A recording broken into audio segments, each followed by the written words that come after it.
way the operations went was that we had 2 airplanes on alert, on 15-minute alert, because it was cold up there, and we had to get our poopy suits on to fly over the water. So we were not on the usual NATO 5-minute alert. We were on 15-minute alert.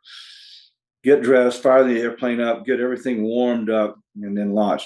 But we had plenty of time because the Norwegian Air Force, Royal Norwegian Air Force, would let us know when the bears and the bisons and the coots would be rounding the North Cape and heading downstream, headed for the task force, and many of them would actually fly past the task force and go on to Cuba. The Bear bomber had that kind of legs, that kind of range. So we had plenty of time to get ready, and then they would scramble us off, and we would head north out over the water, do our weapon systems check. We were armed rather pathetically, in that we had 2 AIM-7Fs, the Great White Hope, we called it, because you had to hope that it would actually hit the target, and 940 rounds of 20 millimeter, not the full ordnance load of an F-15 by any means, but enough to do the job against a Bear bomber flying straight and level in the 20s or whatever. So anyway, we would launch out, get a vector from Norwegian GCI, and so we're talking a couple of 100 miles, short of the bombers being able to even see the task force on their air-to-surface radars. So we were well out in front, and then what we would do is we would intercept them.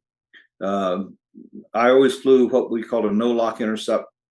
I would go into velocity search, which is high PRF, Doppler only, because I didn't really care how far away they were. I just wanted to find the azimuth, because that far away, all you need to do is go pure pursuit on them. In other words, point your nose at them. And if they drift left, then you turn a little more to the left. If they drift right, you turn a little more to the right. And then you can get close enough to where you can go to MRM search, which is an interleaved high PRF, medium PRF. And you can narrow the bar scan in terms of elevation. So even without locking them up, we could figure out where they were and what altitude they were at. The reason we did not want to lock on was because the Soviet, especially their maritime bombers, had a very enviable jamming suite. It would take the target indicator, if you will, the target symbol, and they could move that around on your radar, changing range and azimuth, and they could write your name on your own radar. Yeah. So I never locked them up, because sure enough, they were always at very high altitude. We're talking usually the 30s, and sometimes even in the contrail level. We would spot them dozens of miles away, and then it's just a matter of swinging around the great curve to get in behind them, and do not fly into the gun's envelope, the tail gun's envelope. So we would stay at least 45 or 60 degrees to the side of the tail, and come up on the wings from not directly astern, but from the flanks, from the wingtips. And what we'd put 15 on each side, and then if they made any threatening moves, as long as their tail guns, you've seen the pictures of the 220 or 23 millimeter tail guns. If the tail guns were up, then that position was not manned, and that was their stowed position, the gun's stowed position. So if the tail guns were up, then we had nothing to worry about. But if they were down, of course, we were going to stay well clear. But I never encountered them. So then we would monitor them. We would record on our tape recorders what was called the door number. That's the number on the nose wheel gear door and it's not necessarily the same number as on the tail. And for intel, I guess the Russians would change the tail numbers as a tactical deception means, but they would never change the door number because the maintenance guys had to know which bear do I need to drive out and replace this part on, right? So it would just confuse the maintenance guys if they changed the door numbers all the time. So we had to swing underneath, and we were given these super cameras with the auto wind feature, and we had to take photographs looking straight up at the door for intel, and just accompany them until we arrived at the range where, in this case, the Sea Harriers could come out to meet us, and then they would escort the bears across the fleet, and then let them go to the south. There were several interesting flights doing that. There was one time when we got alongside, and in fact, let me get my little training aid here.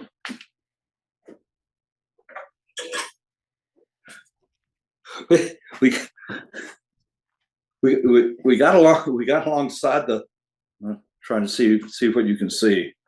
Okay, we got alongside the bear on my side, and on the top of the bomber, I noticed this circular panel, and then I saw two little troughs extending from it that were obviously, that's where the guns were. That was a retracted turret on the top of the bomber after the cockpit. And I thought, oh, I don't know. I don't think Intel knows anything about this. So taking the camera in one hand, I pulled up and over, upside down, kind of like Maverick does in the movie, and shot pictures of this panel out the top of my canopy, and then completed the barrel roll to the other side. And my squadron commander, we saw those intel photos. He had a cow. He dirtied his pants, and then of course I got a reprimand for doing aerobatics around a bear bomber, for doing barrel rolls around a bear bomber. Okay, boss, I thought I was doing what you guys wanted me to do, So anyway, that was probably my most adventuresome bear intercept. Otherwise, they were just monotonous, just cruising along. You might as well have been alongside an airliner. Now, there were some other humorous things because the bear gunner crews, the rest of the enlisted crews would be in the back with those big oval bubbles that stick out the sides of the empennage underneath the horizontal stabilizer in front of before the forward of the tail gun. And there'll be two or three of them with their little leather helmets left over from World War II, and they would do things like show us a 2-liter bottle of Pepsi. Like, hey, look, we got Pepsi here. So my wingman, his call sign was Scout. He decided that since the Russian news agencies were probably not very forthcoming to the Russian people, the Soviet news agencies were not very forthcoming to the Russian people, that maybe they did not know that Premier Andropov had died. So he made this big sign in Cyrillic because he was a Russian linguist as well, and he made it. And you know how the back decking of the F-15 canopy has this long, plexiglass teardrop shape, and he put this sign in there, and it said in Cyrillic, it said, Andropov is dead, just in case they didn't know. So we had some yucks with it. It was with the bears, it wasn't very serious because they're so easy to intercept. The Badgers, our squadron has a lot more difficulty with the maritime aviation Badgers because those guys, much more maneuverable. You know, it's a big airplane, twin engine, and it has a cannon in the nose that's used by the pilot. They thought for strafing, I guess, but it at least the ones that we were worried about did. But those guys, if there was a deck of clouds below, then they would try to take us down through the deck and scrape our guys off on the water. And that was some very exciting for the guys flying that mission. Those were some very exciting flights for them. Those guys were very aggressive. The only other airplane that I intercepted was what we call the KGB Coot, and it was an all black Coot, and with festooned with antennas top and bottom, and all black, no windows, and it had a little red tail number. I think 04 was the one that we intercepted, and I don't recall it having a door number. And we called it the KGB Coot because it was obviously a spy plane. It wasn't operated by the KGB as far as we knew. We didn't know who was using it, but obviously they were out there collecting signals. Radar frequencies, PRFs, voice.